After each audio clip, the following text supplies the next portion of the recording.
ma'am. Good afternoon, classmates. Now we're going to report the opportunity seeking.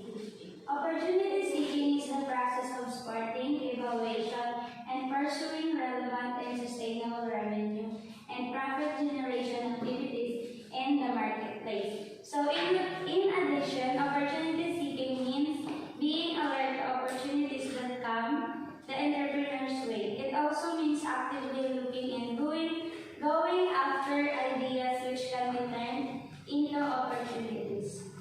So, Voice of Customers, or VOC, is a research process used to capture the changing needs of consumers and customers. A key to Voice of Customers is identifying and understanding pain points, barriers in its route, causes to trigger demand in an industry. So, in simple words, Voice of the Customer is the component of customer experience that focuses on customer needs, wants, and expectations and preferences.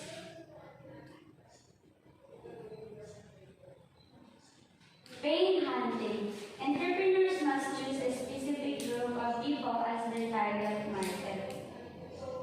Number 2, pain points identification.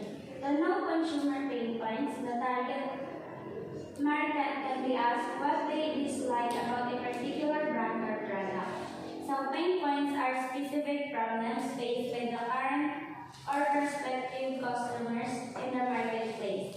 Pain points include any problems the customer may experience along their journey. Number 3, pain points understanding. Not all pain points have the same level of importance. Entrepreneurs must understand the frequency and depth, then choose the pain point priorities that must be solved due to relevant higher impact that can be felt by the customers. So, in a business context, a pain point refers to a problem the customer has. This problem can be anything from lack of financial understanding to frequently losing their case. Prospective customers may not even realize they have a pain point. Pain healing. Online shopping has been gaining ground as it allows consumers to avoid most of the pain points. It is important for entrepreneurs to have empathy and not just understand pain points, but also accept that change is needed. And in the speed of change by external factors may leave the obsolete in their industry. Lifestyle trends.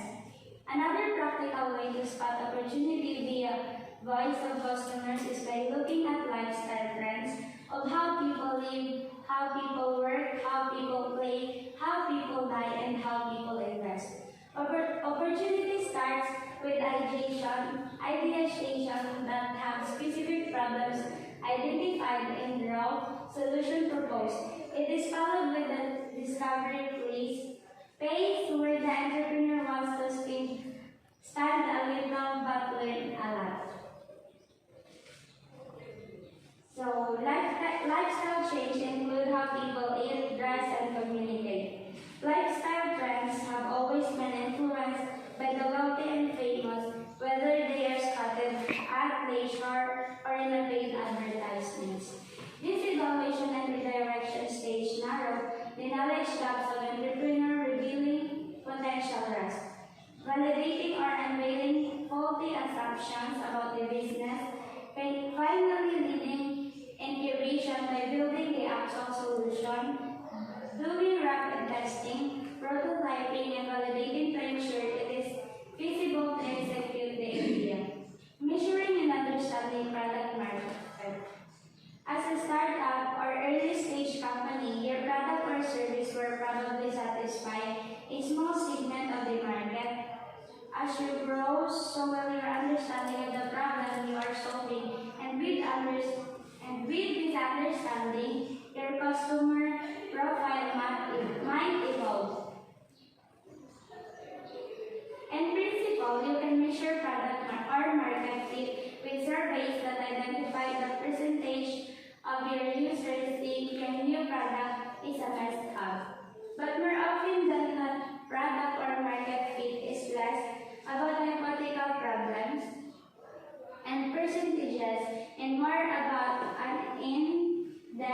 tangible understanding of who your customer are and how they feel about and your product. It is creating organic growth where people spread the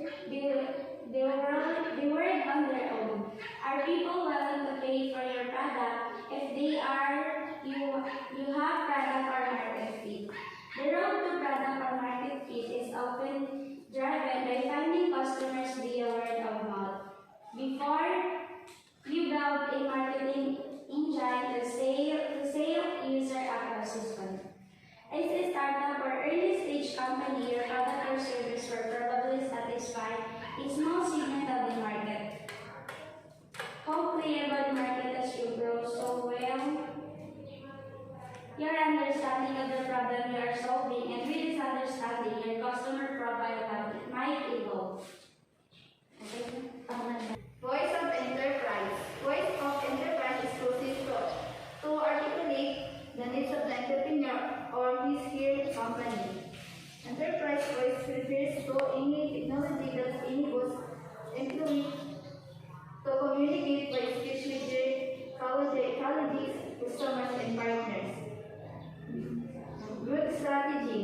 A growth strategy allows companies to expand their business. Growth can be achieved by practice like adding new position, investing in customer acquisition, or expanding a product line. A company's industry and target market influence which growth strategy it will choose. So ito yung growth strategy kung saan, kumbaga yung ginaplan nila yung location kung saan, kumbaga marami silang yung mga target nila yung kanilang target nila yung nila yung mataas na kita. 5 practical ways to spot a business opportunity based on your growth strategy. Segment opportunity segmentation, categories consumer based on the opportunities represent to increasing sales and profits. Segment are based on consumers' response to different benefits, idea, product, or service. Product opportunity. A product opportunity exists when there is a gap between what is currently on the market and the possibility for new or significantly improved product that result from emerging trends.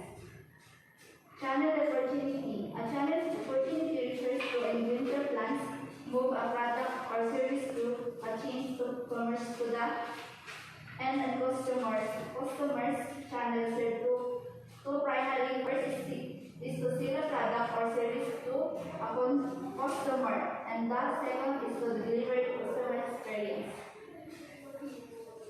5 practical ways to spot a business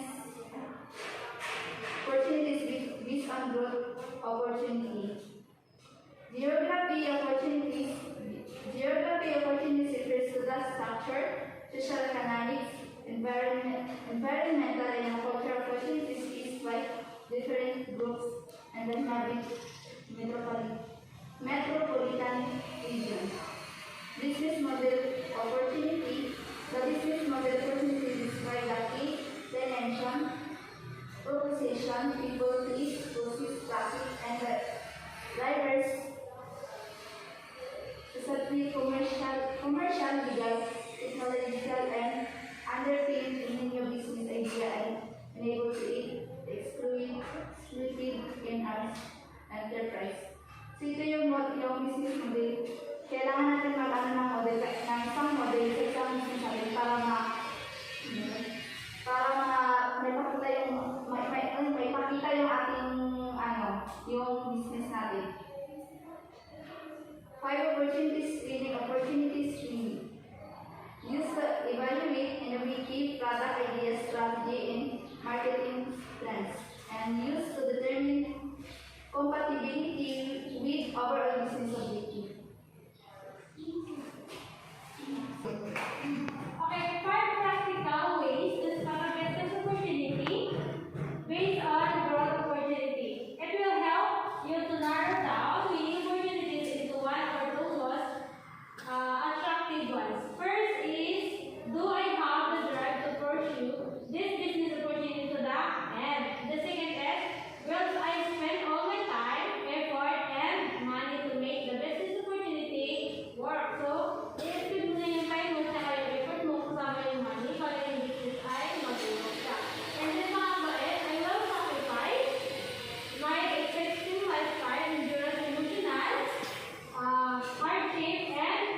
opportunity you look forward to success in this business opportunity. And then panglima ay pang-apat ay contest the opportunity screening.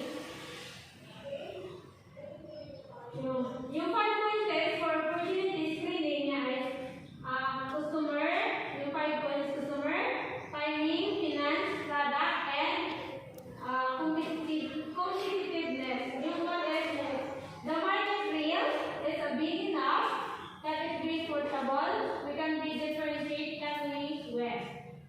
And then blue ocean strategy, viability. In terms of viability, to win a blue ocean strategy offers scheme and modern recommended for way to sequence to determine commercial viability, not just of any product or service, but also a blue ocean type of innovation that is scalable. Three factors are for success: large and motivate sales force. Your operational improvement is recruiting, training, retention, sales leadership, or coaching, motivation, etc. Viability niya is viability branches, independence, packets, delivery, and systems. And then payment plans, your operational improvement niya is credit scoring, collection management. Rewards and recognition program niya is Kutu, wall of top sales performers, regular awards ceremony, month branch, quarterly, and annual recognition. 5-star international tips, car plans, and housing plans. Then market research. Market research is the process of determining the viability of new service and product. To such research conducted directly potential customers, market research allow a company to discover the target market and get opinions and another feedback from customer about the interest and product or services. So your market research is the process of collecting, analyzing, and interpreting data about your target market, customer, competition, and the industry as a whole. So yung concept test naman is concept testing is the process of using survey to evaluate customer acceptance of new product idea prior to the introduction of the product to the market. It's important not to confuse concept between advertising, testing, brand testing, and packaging testing at the same time. Focus group discussion. Focus group discussion involves gathering people from similar backgrounds or experiences. Focus group discussion. Focus group discussion involves gathering people from similar backgrounds or experiences together to discuss a specific topic of interest. It is the form of qualitative research where questions are asked about their perceptions, attitude, beliefs, opinion, or ideas. Here are some examples of focus group discussions. A focus group of parents of preschoolers needs to discuss childcare needs. Parents share their views on local childcare programs and on what could be done to improve them. Next, in-depth discussion. Covering all important points of subject, comprehensive view and in-depth study, in-depth coverage. Recently launched a podcast designed to take a more in-depth look at certain topic on his show. Next, prototyping and rapid testing. Prototyping is an experimental process where design teams implement ideas into tangible forms from paper to digital. Teams build prototypes of varying degrees of fidelity to capture design, concept, and test on user. With prototypes, you can refine and validate your design so so your brand can release the right product. Examples of prototyping are like sketching and diagrams. Next, rapid testing. A design process that helps team test product ideas quickly. The main goal of rapid prototyping is to get effective insight and user feedback early, refining the design until it meets all user requirements and needs. Next, validating for acceptability. Validation is the recognition and acceptance of another person's thoughts, feelings, sensations, and behaviors as understandable. Market validation is the process of presenting a concept for a product to its target market and learn from those prospective buyers whether or not the idea is worth pursuing. This process typically takes place early on in the conception stage, before any significant investment has been made in developing the product. Validation builds relationships feeling accepted. Some research shows that chemicals related to feeling connected are released when someone is validated. Validation builds understanding and effective communication. Human beings are limited in what they can see, hear, and understand. What is validation of marketing acceptability? Validation in market is a series of interviews of people in your target market. Also, it should always be done before introducing a product. There are some questions that can be used. What types of companies do your potential clients work for? What is their job title? How will your product make their lives better? How can you find them? Next, sixth gate to marketing. Mindset, market, and message. Marketing versus marketing concepts. Marketing is the promotion of business products or services to a target audience. It is, in short, an action taken to bring attention to a business offering. They can be physical goods for sale or services offered. Television, commercials, billboard, magazine, advertisements. But not all businesses approach the need to market their goods and service the same way. In fact, there are a few different approaches to how marketing can be successful for an organization. These approaches are called marketing concept, or a philosophy that determines what type of marketing tools are used by a company. Marketing concepts are driven by a clear objective that takes into account cost efficiency, social responsibilities, and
values. Understand what is and is important. For most, this requires time, determination, fresh mindset, and objectivity. It starts with questions, not answers, and needs research and brainstorming. Clarity then leads to confidence and enables high levels of evidence. So dito, ito yung unang mong gagawin pag nag-plan ka. Kailangan mo mag-research or mag-brainstorm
ganun. So yung mga, ito yung mga ginagawa ng mga, kumbaga ng mga, yung may-ari ng, Business. yung mga business mo, ganun. O baga, binababaan lang nila yung mga price para mabili yung mga paninda. Yun yung mga ginagawa nila para yun, para mabili yung mga product. Role of marketing next element. So sa product service,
position.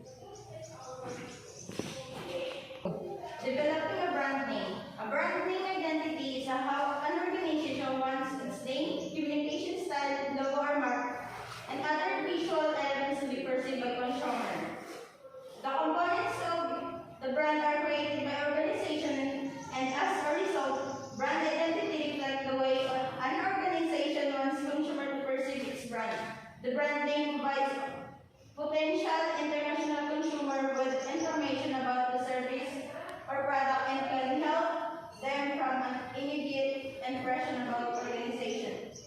Ito yung kailangan talaga nila ng brand name kasi para makilala yung product nila. Tsaka dito nakikita ng mga tao yung produktong ibinibenta nila. Marketing mix and product life cycle. As the product gains over its complication, the product enters the maturity stage of the product life cycle. The marketing mix during this stage involves effort to build consumer loyalty, typically accomplished with special promotion and incentive to consumers who switch from a competitor's brand. Understand consumer choice in marketing by understanding how a buyer's think feels. Beside, business can determine how best to market their product and services. This helps market predict how the customer will act, which aids in marketing existing product and services. It also enables innovative business to identify new opportunities before others do.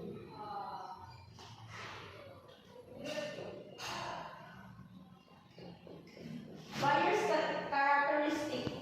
They know what they want.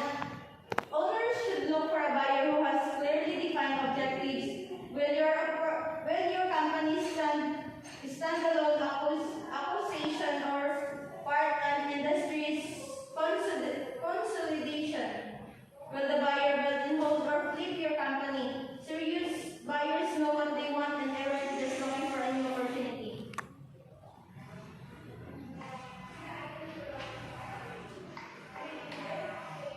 They travel in a pack. Will prefer buyers of them advisor, knowledgeable and experienced in the acquisition process. They are too smart to attempt to fly solo through the sale process. They know that if they try to handle the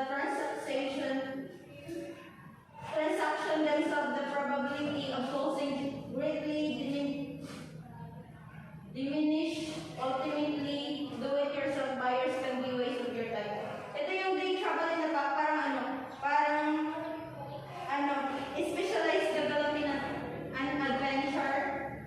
They know what's in their wallets.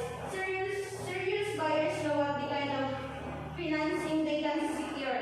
They already communicate with their lenders, are poised to move forward.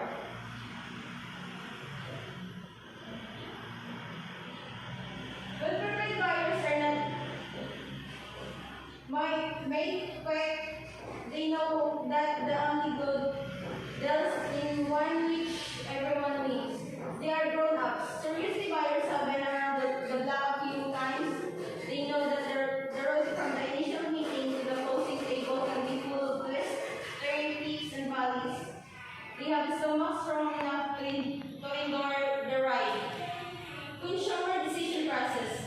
The consumer decision process involves 5 basic steps. This is the process by which consumers evaluate making a purchase decision. The 5 steps are problem recognition, information, search, alternative evaluation, purchase decision, and purchase evaluation. Yung sa recognition information, it is a process of consumer identifying needs to buy something. It is a consumer behavior that is relevant to marketing activities. For example, advertising, personal selling, or sales promotion activities. Sa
process. First, problem recognition recognizes the need for a service or product.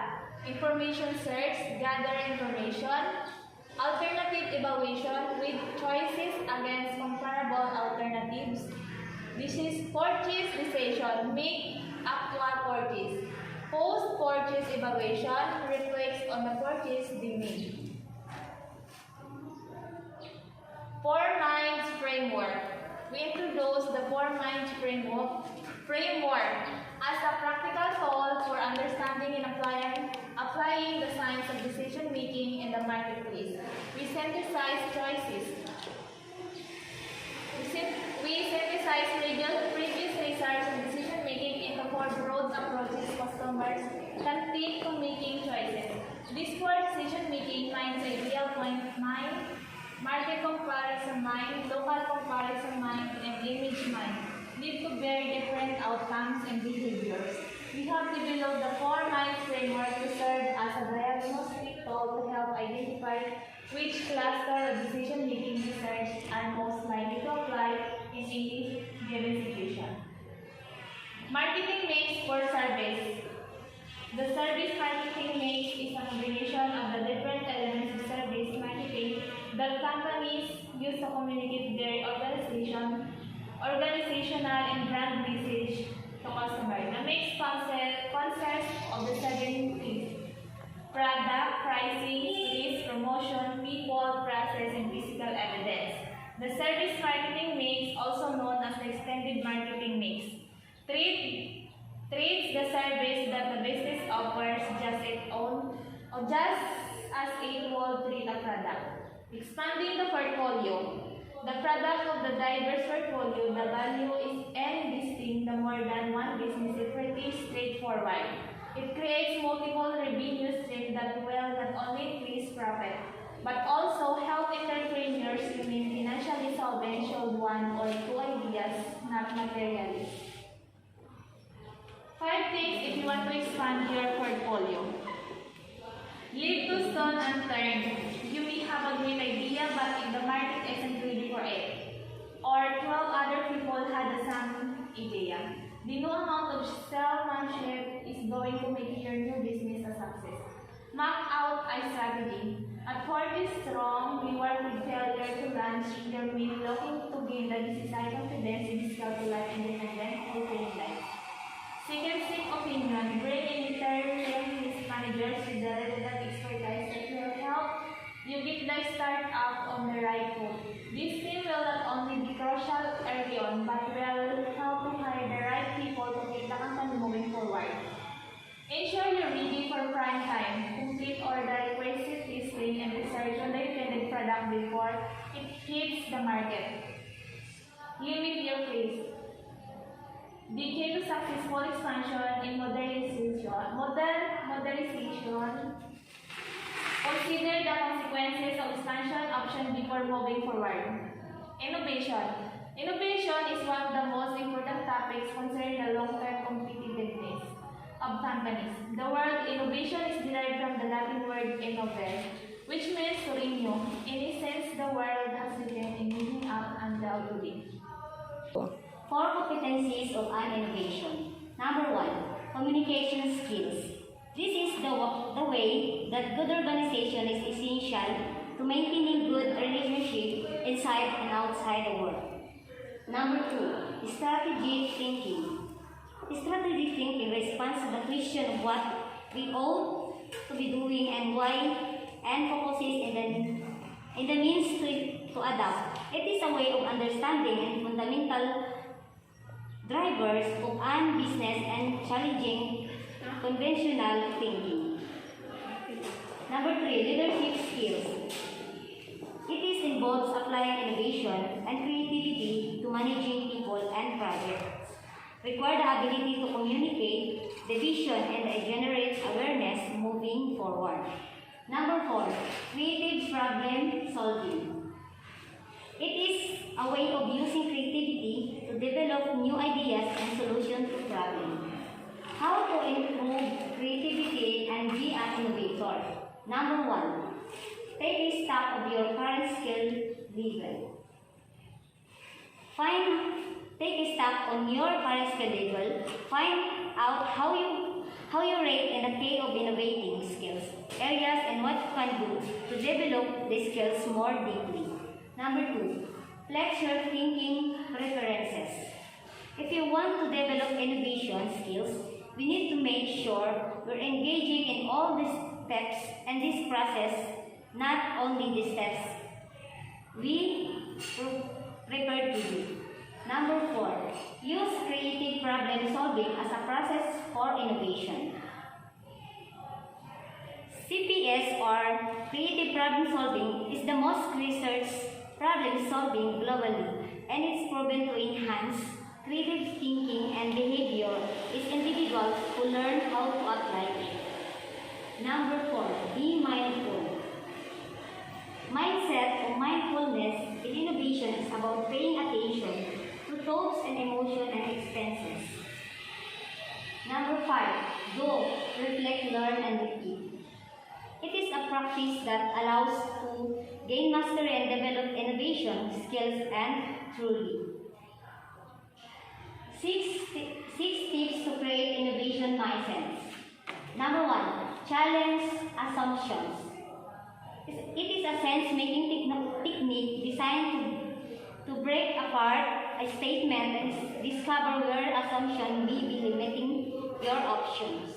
Number 2, thinking of the creative process as starting with a question rather than an answer.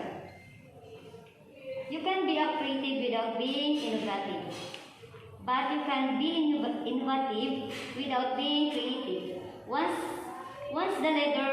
Once the leader understands the difference between creativity and innovation, they can work and inspire hope among their team members. Number 3, reframe problem by asking different questions. It is the process of looking at the same problem from a different perspective. It is a technique used in psychology to deal with emotions, but also in design thinking of find innovation solutions. Number 4, show creative confidence. Showing creative confidence even when people aren't sure they have energy and will keep pushing forward.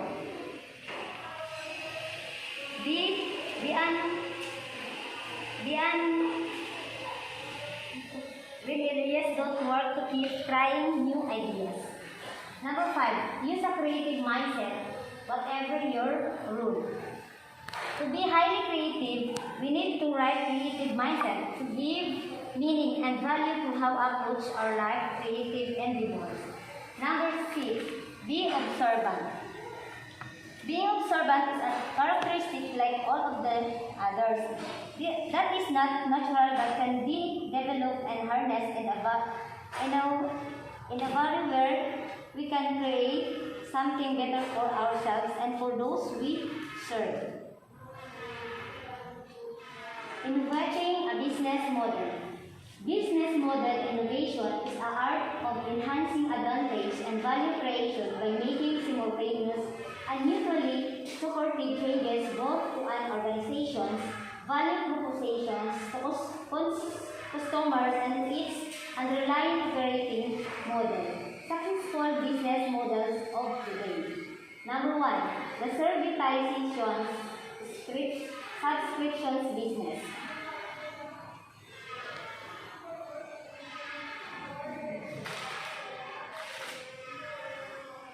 Number 2, the platform-based business. Number 3, the social authentic business. Number 4, the employee-centric business. And number 5, the partner-centric business. 5 tips on innovating business model. Number 1, start planning and start preparing. Number 2, think about how you create, deliver, and capture values. Number 3, produce a minimally viable product along with business model canvas. Number 4, scale smart. Number 5, prepare to fail.